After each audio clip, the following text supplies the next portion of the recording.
পাশেরটা ভাই এটা এটা দেখেন সুন্দর একটা ফ্রিজিয়ান সাইওয়াল মিক্স, এটা ফ্রিজিয়ান সাইওয়ালের মিক্স। এগুলোটা কিন্তু বহুত একটা মানের গরু কিন্তু ভাই, এগুলো লাইভ ওয়েট মেলা ভাই।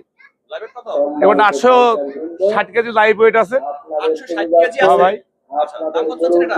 এটা চাওয়া দাম 7 লক্ষ, 7 লাখ টাকা চাওয়া দাম, আলোচনা সাপেক্ষে কম আছে কম আছে। আচ্ছা, তারপর একটা আইডিয়া দিবেন কত হলে এটা পাবেন? ভাই। ওই কথাটা বলা যাবে না, বলা যাবে না না না, বলা সম্ভব না।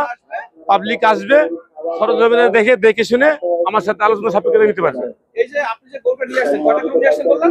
আমার গরু আসছে ভাই মোট 37টা ভাই। মোট 37টা গরু আসছে আপনারই? জি ভাই। আচ্ছা, এই 37টা গরু আপনি কতদিন ধরে পালতেছেন? ভাই আমার কাছে কেউ আছে 3 মাস, কেউ আছে 2 বছর, কেউ আছে 1.5 বছর, কেউ আছে 2.5 বছর এভারেজ? এভারেজ ভাই। এই গরুগুলো যে আপনি যে পালছেন, কি কি খাওয়াইছেন ভাই বলবেন? ভাই ও খোল ভুসি বিছালি এই, কোনো যে রাসায়নিক খাবার? না না না রাসায়নিক খাবার আমরা ব্যবহার করি না, আমাদের কাছে খোল ভুসি এতটুকুই শেষ। আশা করতেছেন সবগুলো বিক্রি করতে পারবেন ইনশাআল্লাহ? ইনশাল্লাহ। আচ্ছা, ওকে ভাই, ভালো থাকেন তাহলে। আচ্ছা ভাই।